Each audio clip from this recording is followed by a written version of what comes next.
के हाथों से ये 200 रुपए का नजराना भाई ने दिया, बहुत बहुत शुक्रिया आपका। वो सेब बहता पानी में आया था जिधर से, लेकर खुदा का नाम उसी सिमत चल दिए। हालत बिगड़ के रह गई मंजिल पे जो पहुंचे, देखा के लबे दरिया है कुछ बाग सेब के। देखा के एक बुजुर्ग जो आली मकाम है, देखा के एक बुजुर्ग जो आली मकाम है, देखा के एक बुजुर्ग जो आली मकाम है, देखा के एक बुजुर्ग जो आली मकाम है। और उसकी ज़बान पे मेरे मोहम्मद का नाम है, उसकी ज़बान पे मेरे मोहम्मद का नाम है, उसकी ज़बान पे मेरे मोहम्मद का नाम है, उसकी ज़बान पे मेरे मोहम्मद का नाम है, उसकी ज़बान पे मेरे मोहम्मद का नाम है।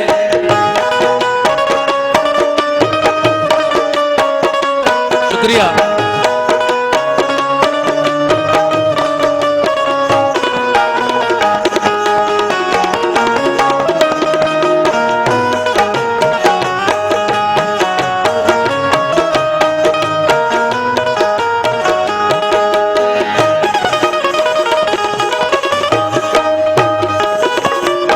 ये फिर 50 रुपए बच्ची के हाथों से आपने दिए, शुक्रिया।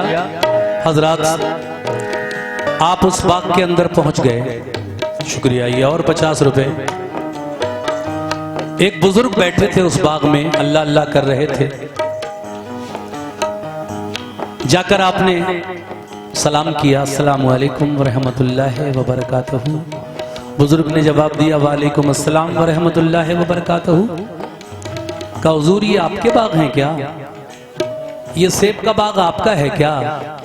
बुजुर्ग कहने लगे, जी हाँ मेरा ही बाग है। कहिए कहाँ से आना हुआ आपका? का हुजूर बात ये है कि मैं कई दिन का भूखा था, कई दिन का रोजा था मेरा। एक सेब आपके बाग का टूटकर नदी में बहता हुआ जा रहा था। मुझे भूख लगी थी, मैंने वो सेब दरिया से उठाकर खा लिया है। लेकिन अब मैं उसकी माफी के लिए आप तक चलकर आया हूं कि मुझे माफ कर दीजिए, मेरी गलती को माफ कर दिए।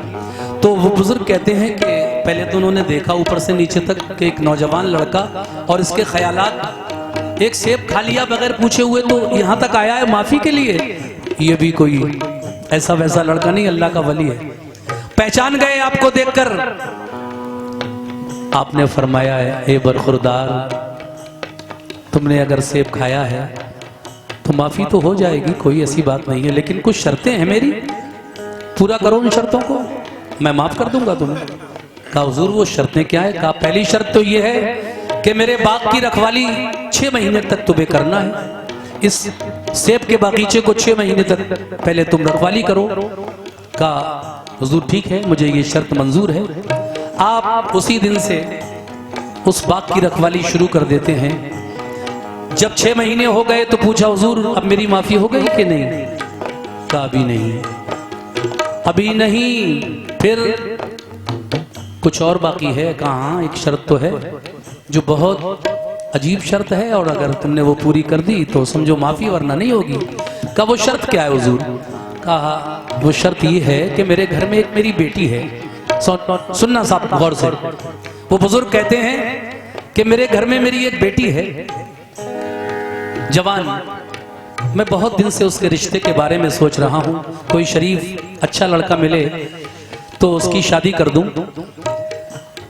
मगर सुनो मेरी लड़की है कैसे?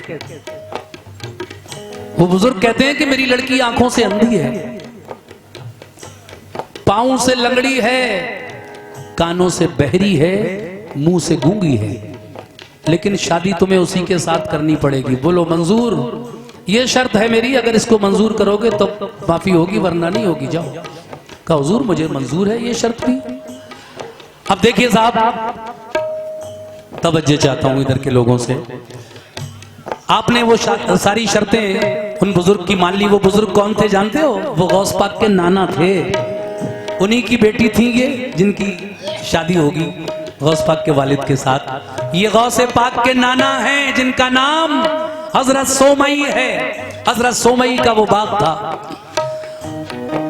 अब देखिए मैं पढ़ के सुना रहा हूं इस बंद को कैसे। कहती थी आंख देख ये रोशन चराग हैं, मालूम तू कर इनसे के ये किसके बाग हैं। धुल जाएगा जमीर पे जो तेरे दाग है, की अर्ज ये बुजुर्ग से ये किसका बाग है। वो बोले क्यों क्या बात है, ये बाग है मेरा। फिर आपने उस सेब का कह डाला माजरा। बोले जनाब हो गई है मुझसे एक खता, बेइज़्न मैंने आपका एक सेब खा लिया। हसनैन के तुफैल में दिल साफ कीजिए, सदके में पंजतन के खता माफ कीजिए। दिल में कहा बुजुर्ग ने ये हीरा है हीरा। फिर बोले आप शर्त है सुन गौर से जरा। है शर्त मेरी बेटी से भी ब्याह तुम करो, फिर उसके बाद चाहे मदीने में जा रहो। ये भी सुनो, ये भी सुनो बेटी है मेरी पाँव से लंगड़ी। कुछ बोलती नहीं है कि है मुंह से वो गूंगी। आंखों से है अंधी तो है कानों से वो बहरी। तुम खूब दिल में सोच लो ये बात है गहरी। अल मुख्तसर जब अक्द यानी निकाह हो गया, निकाह मंजूर हो गई शर्त। अल मुख्तसर जब अक्द उस लड़की से हो गया, कमरे में देखा रात को एक चांद का टुकड़ा। अंधी कहाँ गई, अरे अंधी कहाँ गई, मेरी दिल सोचने लगा। शायद ये कोई दूसरी है, दिल ने ये कहा। खामोश उधर लड़की थी अपना झुकाए सर। खामोश उधर लड़की थी अपना झुकाए सर। खामोश उधर लड़की थी अपना झुकाए सर। खामोश उधर लड़की थी अपना झुकाए सर। और वो रहे नमाज में मशगूल रात भर। और वो रहे नमाज में मशगूल रात भर। और वो रहे नमाज में मशगूल रात भर। और वो रहे नमाज में मशगूल रात भर।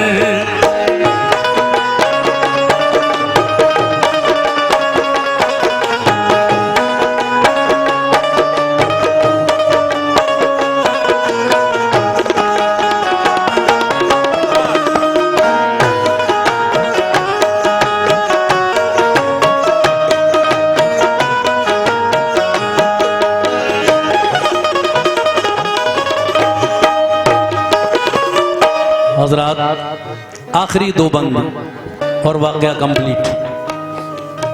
माशाल्लाह। देखिए वो कहते हैं बुजुर्ग के मेरी लड़की अंधी है, लंगड़ी है, बहरी है, गूंगी है। शर्त मंजूर कर लेते हैं गौस पाक के वालिद हजरत अबू स्वाले। शादी होती है, दुल्हन को घर ले आते हैं। कमरे में गए, दुल्हन के तो देखा एक चांद सा चेहरा है, ना अंधी है, ना लंगड़ी है, ना बहरी है, ना गूंगी है। एक हसीन और जमील खूबसूरत लड़की आपके सामने है। आप हैरत में पड़ गए, या खुदा ये माजरा क्या है। मुझे तो उन बुजुर्ग ने जिनकी ये बेटी हैं ये बताया था कि मेरी बेटी में ये चार बातें हैं, लेकिन यहाँ तो कोई नजर नहीं आती मुझे। ये माजरा क्या है या खुदा। अल्लाह अल्लाह करके रात काटी। आप नमाज पढ़ते रहे रात भर, वो तस्बीह पढ़ती रही बैठी हुई। सुबह हुई, फजर की अजान हुई, नमाज पढ़ी आपने और चल दिए उन्हीं बुजुर्ग के पास। वो बुजुर्ग समझ गए क्यों आए हैं सुबह सुबह। कहा तुम इसलिए आए हो कि शायद मैंने कल तुमसे झूठ बोला था। नहीं, झूठ बोलना बहुत बड़ा गुनाह है, झूठ नहीं बोलना चाहिए इंसान को। कहते हैं कि मेरी बेटी के अंदर चारों बातें हैं, मगर तुम समझे नहीं, गहरी बात है ये, समझने की कोशिश करो। कहते हैं देखो, मैंने अंधी इसलिए कहा कि मेरी बेटी ने आज तक किसी गैर महरम का चेहरा अपनी आंखों से नहीं देखा, अपने घर वालों के अलावा किसी गैर का चेहरा नहीं देखा अपनी आंखों से, इसलिए वो अंधी है। शरीयत के खिलाफ, माँ बाप की इजाजत के बगैर कभी घर से एक कदम बाहर नहीं निकाला, इसलिए वो लंगड़ी है। वो किसी की बुराई, गीबत नहीं सुनती अपने कानों से, इसलिए बहरी है। और वो कभी झूठ नहीं बोलती, इसलिए वो गूंगी है। सुभान अल्लाह। ये थी हमारी वो हस्तियां, गौसे पाक, उनकी वालिदा, उनके वालिद जिनका मैं जिक्र कर रहा हूं, उनका जिक्र करना भी सवाब है। देखिए, जब ये बात साफ हो गई तो फिर वो गौसे पाक के वालिद और वालिदा आराम से रहने लगे, खुशी खुशी। कैसे? देखा न किसी गैर को अंधी है इसलिए, बाहर न निकली घर से वो लंगड़ी है इसलिए, वो झूठ नहीं बोलती गूंगी है इसलिए, गीबत नहीं सुनती है वो बहरी है इसलिए। अल्लाह के करम से ये मासूम कली है, अल्लाह के करम से मासूम कली है, अल्लाह के करम से ये मासूम कली है, अल्लाह के करम से ये मासूम कली है। और बेटी मेरी कुरान के साए में पली है, बेटी मेरी कुरान के साए में पली है, बेटी मेरी कुरान के साए में पली है, बेटी मेरी कुरान के साए में पली है, बेटी मेरी कुरान के साए में पली है।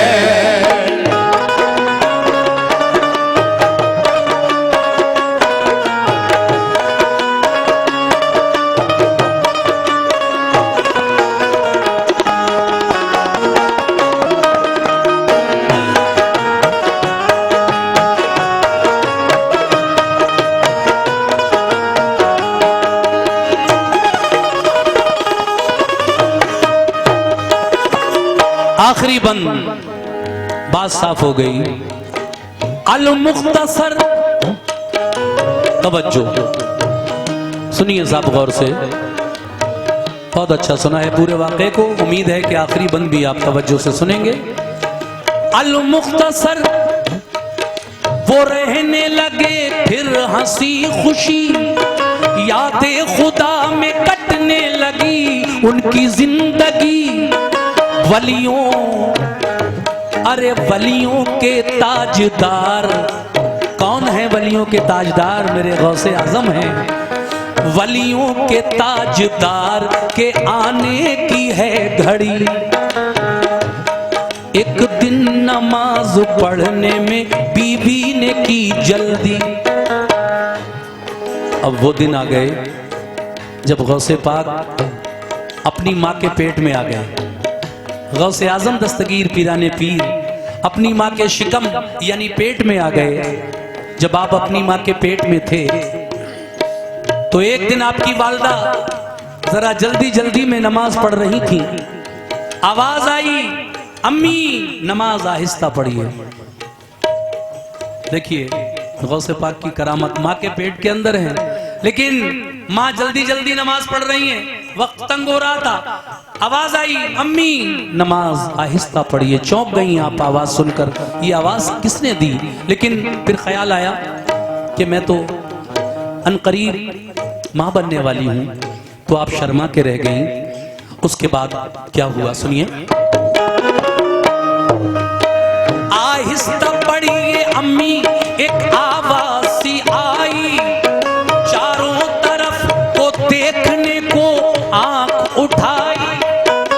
बोली खुदाया कौन है आवाज किसने दी। फिर कुछ ख्याल आया तो शर्मा के रह गई। रहमत से हक की नूरी सफीने में गौसे पाक। कोई साहब आप मुझे बताएंगे कि गौसे पाक पैदा कब हुए हैं, कौन से महीने में, कौन सी तारीख को? हम कहते तो बहुत हैं गौस का दामन नहीं छोड़ेंगे, गौस का दामन नहीं छोड़ेंगे, लेकिन ये भी पता है कि गौस पाक पैदा कब हुए? कुछ भी नहीं पता। सब लोग समझते हैं 11वीं में पैदा हुए, जो ये महीना चल रहा है, इसीलिए तो 11वीं बनाई जाती है। पूछेंगे नहीं किसी से, शर्म आएगी, बस अपने दिल से। तो देखिए मैं बताता हूँ, आज इसमें शर्म की कोई बात नहीं है। मैंने भी किसी बुजुर्ग से पढ़ा, किताबों में पढ़ा, और सब बातें जो मैं आपके सामने पेश कर रहा हूँ, ये सब बातें मैंने भी बुजुर्गों से ही हासिल की हैं। तो अच्छा है मालूमात में इजाफा होता रहे। कव्वाली तो सभी लोग गाते हैं, लेकिन मेरा मकसद ये है कि हम अपने बुजुर्गों की, नबियों की, वलियों की, सवाने याद पीराने पीर की जो मैं पढ़ रहा हूँ, ये और भी बहुत सारे वाक़यात आप सुनते हैं, वो सब आप तक ठीक से समझ में आए इस तरह सुनाऊं। तो वलियों के ताजदार के आने की है घड़ी। एक दिन नमाज पढ़ने में बीवी ने की जल्दी। आहिस्ता पढ़ी अम्मी, एक आवाज सी आई। चारों तरफ को देखने को आंख उठाई। बोली खुदाया कौन है आवाज किसने दी। फिर कुछ ख्याल आया तो शर्मा के रह गई। रहमत से हक की नूरी सफीने में गौसे पाक। पैदा हुए रमजान के महीने में गौसे पाक। समझ गए? आपने तो अभी भी नहीं सुना भाई। वो बराबर वाले इधर इधर